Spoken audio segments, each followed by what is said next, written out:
Hi patrons.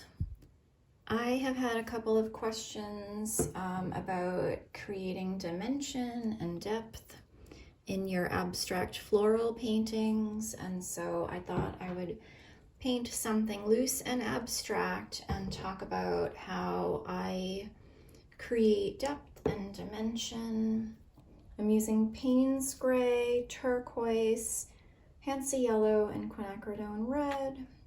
And then also I just got this soft body Liquitex. I'm using that today because I'm out of my fluid white that I usually use. Plus I just wanted to try out some different paints. So a couple of things that I try to keep in mind when creating a painting with dimension.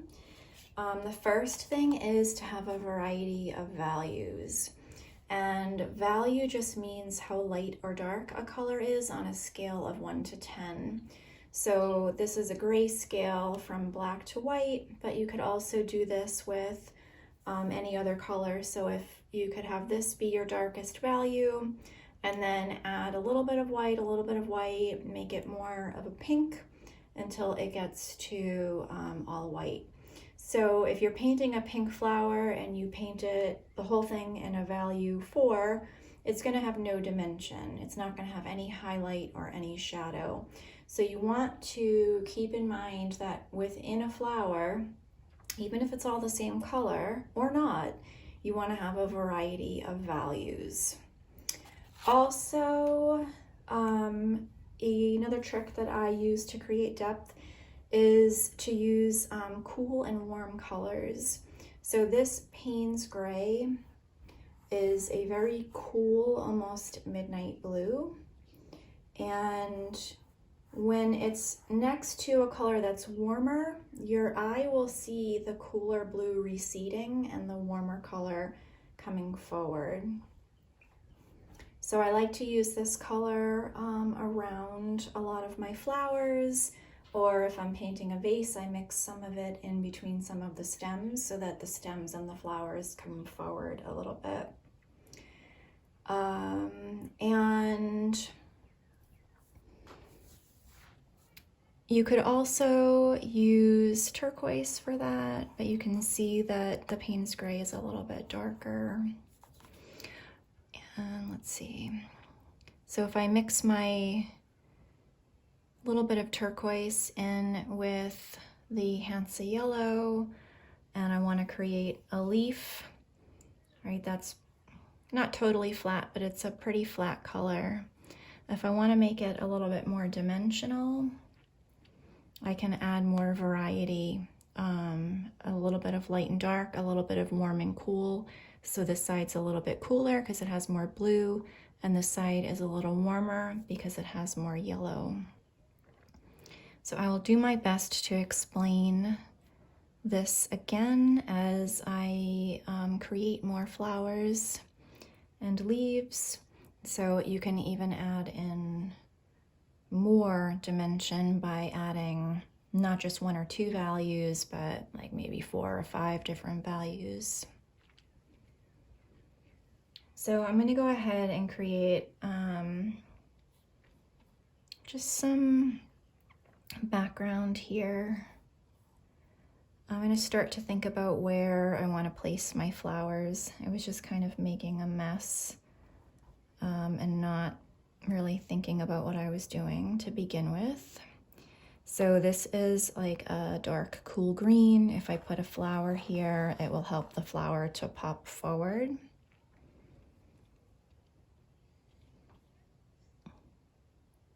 I'm gonna paint, I think, a couple of maybe white flowers around this, and so the cool dark against the white coming forward will create that sense of depth. You can even do it doesn't even have to be like a red color. You could have a warmer yellow around the Payne's Gray and right there, you automatically get a more dimensional flower shape, even though it's not in a traditional flower color, because that cool dark color there is reseeding. So I hope that helps. I think what I'm going to do is switch over to some warmer colors. I'm going to paint some orange. I'm going to grab some clean yellow over here so I don't mix my green in.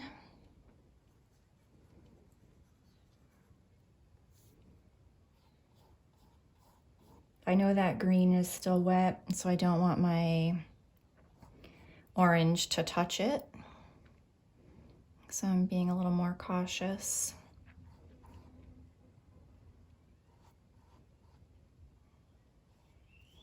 And I'm starting to just create what will be some floral shapes.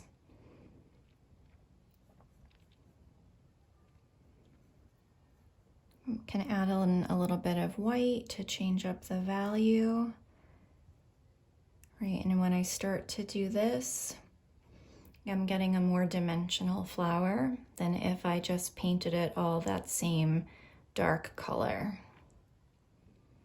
Right, so multiple values going on, even though it's all warm. You don't have to have warm and cool as long as you have the multiple values.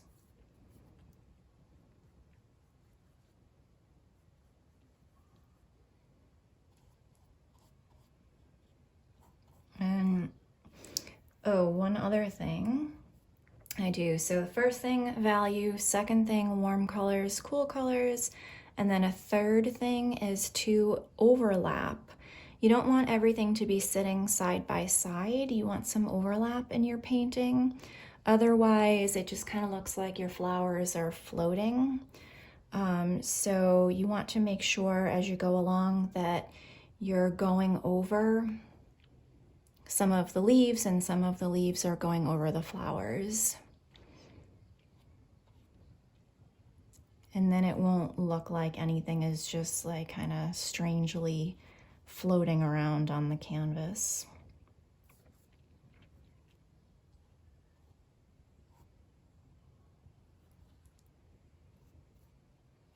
And everything, especially when I'm painting like abstract, I'm not using a reference photo, everything doesn't have to be a circle shape.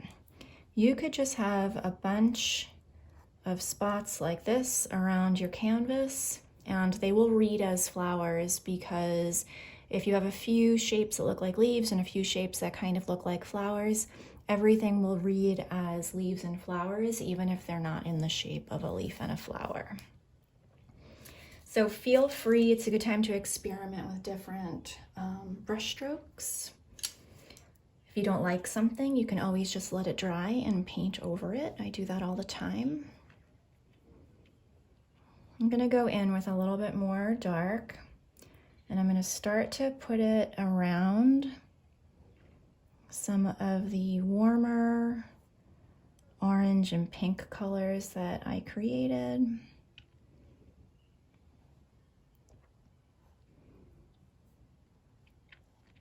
So that my flowers will pop forward.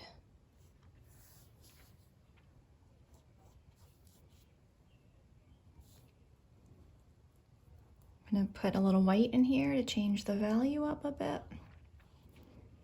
And it's still reading as a cool blue-gray.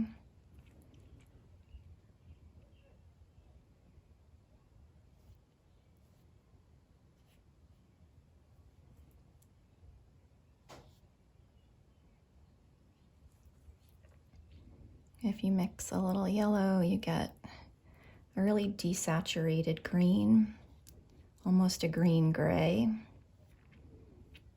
That's a nice neutral. Everything doesn't need to be super bright.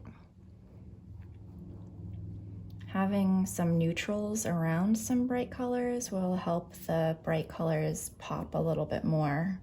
If everything is bright and then everything pops, but if you have a little bit of dull and a little bit of bright, the dull helps your your brights really pop a lot. All right, I have too much going on right now that is still wet, so I'm gonna let it dry for a couple of minutes and then I can more effectively layer. I just refresh my palette a little.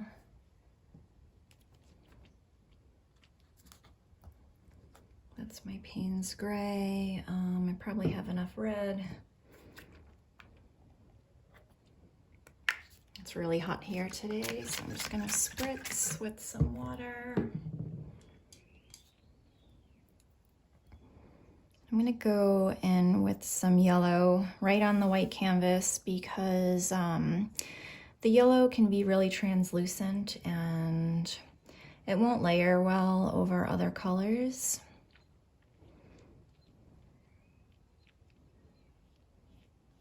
So you can see it just turns the gray a little bit more green, which is fine. You can get some nice colors by doing it like that.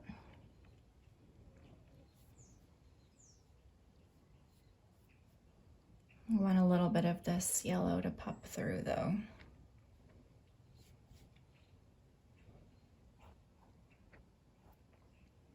That should be enough. And I'm just gonna layer the flowers and then I'll go back to layering my greens and blues. And we'll see how many layers this little guy is gonna need. So what I'm gonna do now is push the values even a little more. So I'm adding dark, and I'm layering over some of that greenery. Don't want my flowers to be perfect circles.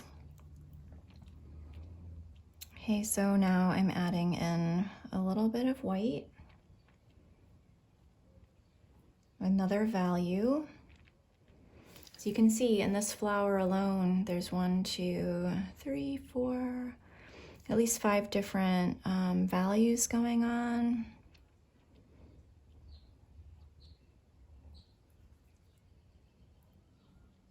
Same with this one over here.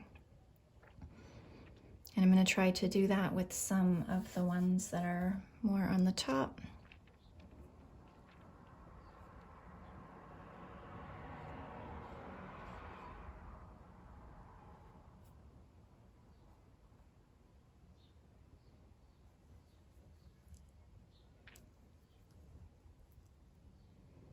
I'm just going to keep layering.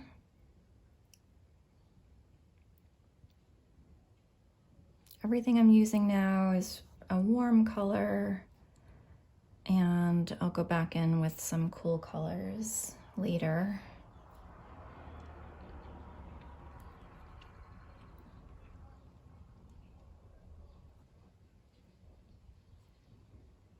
I'm trying to go in with some really light value because I think one of my weaknesses is that I don't always highlight enough. So I'm trying to correct that right now as I go.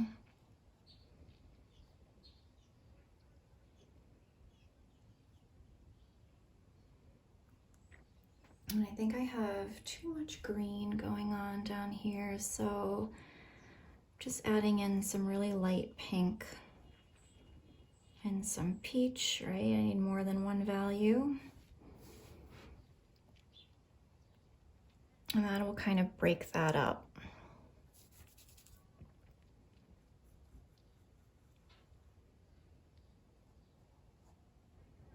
You can take a lighter color and you can just make some random circles around some darker areas, and that will make a dimensional flower.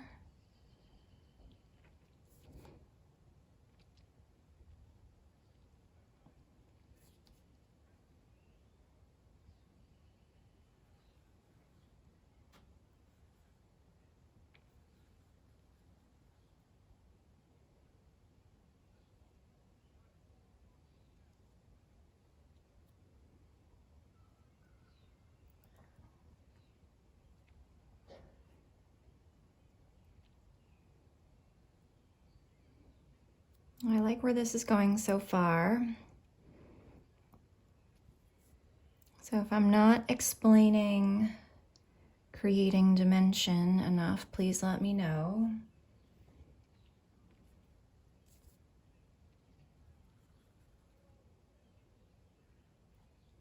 Or if you have any questions about anything you've seen me do that I didn't explain,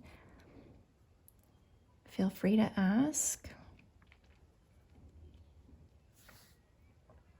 All right, I think I'm gonna go back to the greens and blues now.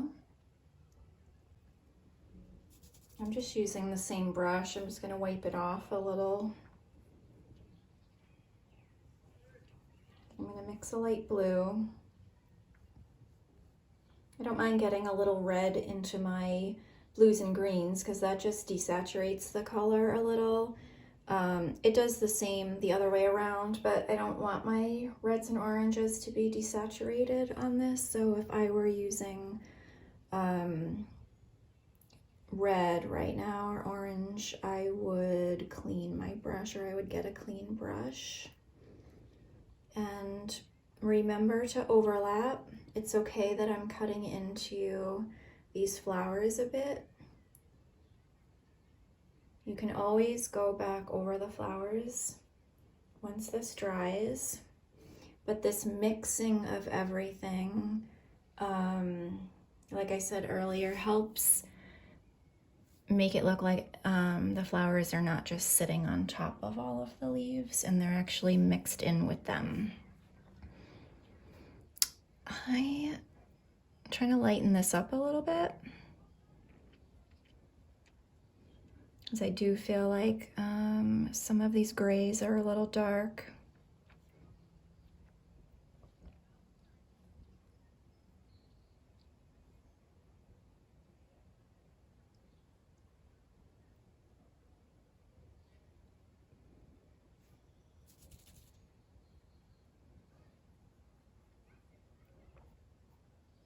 And then I'm going to take my Payne's Gray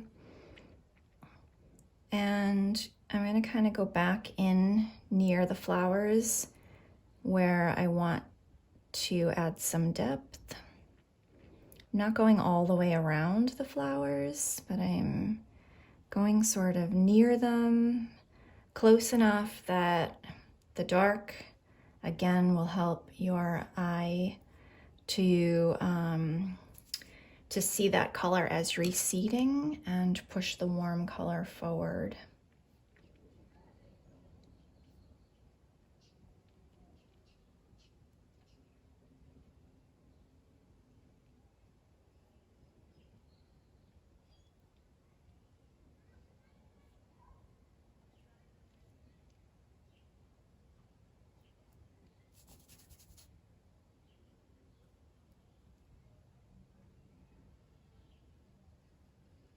I'm gonna need to add some more white.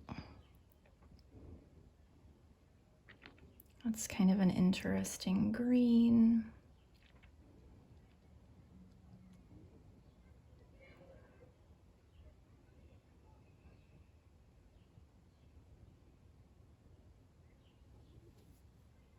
I feel like things are coming together a little more now.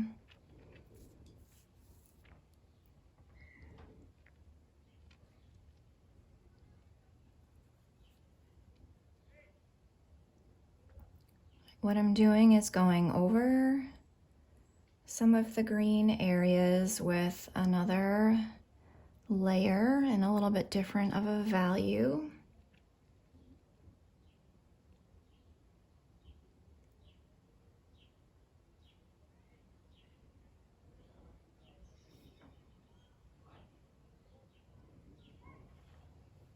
But I think this is pretty good.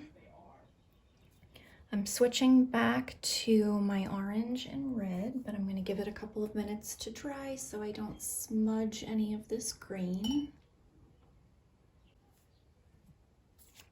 I'm going to add more white and probably a little more red and yellow.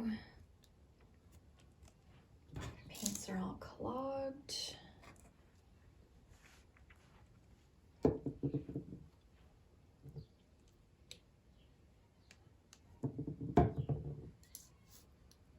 go in with a clean brush now so I don't mix in any green.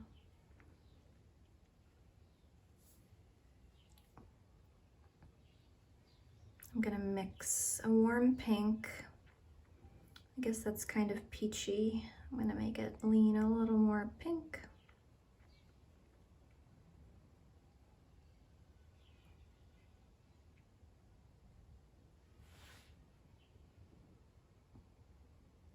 And any flower that looks like it's not quite dimensional enough that it might need another value, that's what I'm looking for as I go around the painting.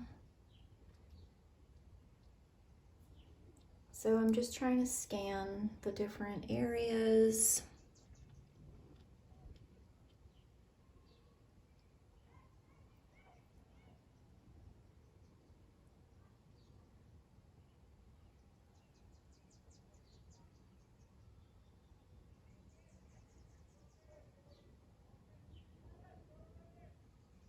Can even just make some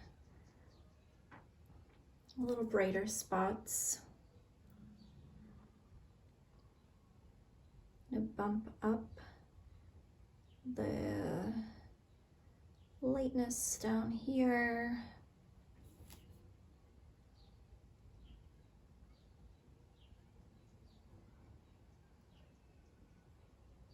And then I'm layering a little bit over that blue, but I'm leaving some of it showing.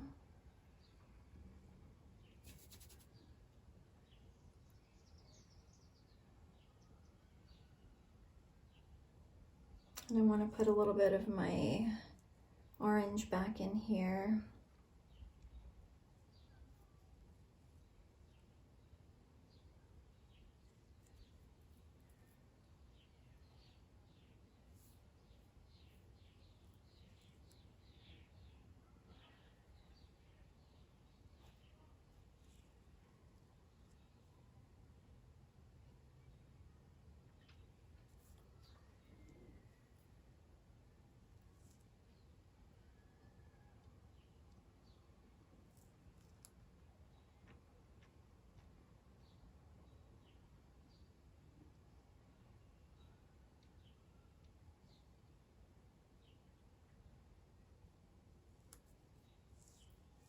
Now I'm really just trying to touch things up and see what I'm missing.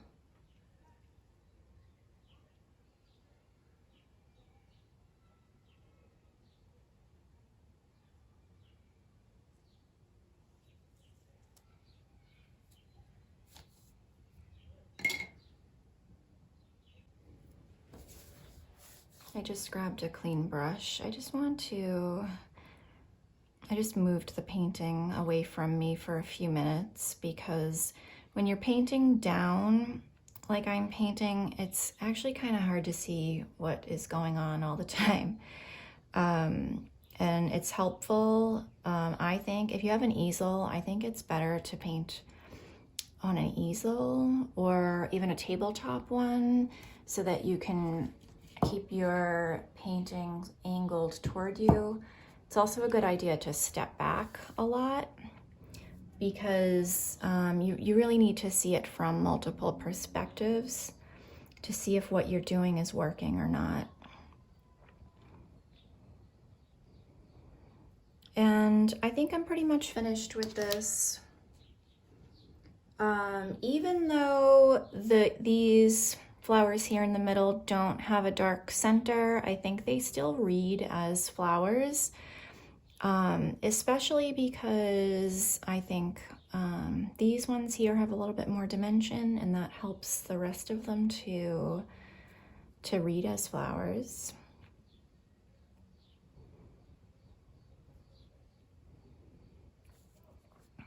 So if you have any questions about painting abstract flowers, please let me know. You want to make sure, again, that you have a range of value. You want to have a lot of contrast. You want to have a mix of warm and cool colors, and you want to have your flowers and leaves overlapping so that nothing really looks like it's just sitting or floating on top of the painting. I think a mistake that I made a lot when I was a beginner was my flowers seemed to just kind of float in space on top of the leaves, because I would put them in last and I didn't understand that they needed to overlap to look better. All right, I could touch this one up forever, but I'm going to call it finished. Again, please let me know if you have any questions, and thanks for watching.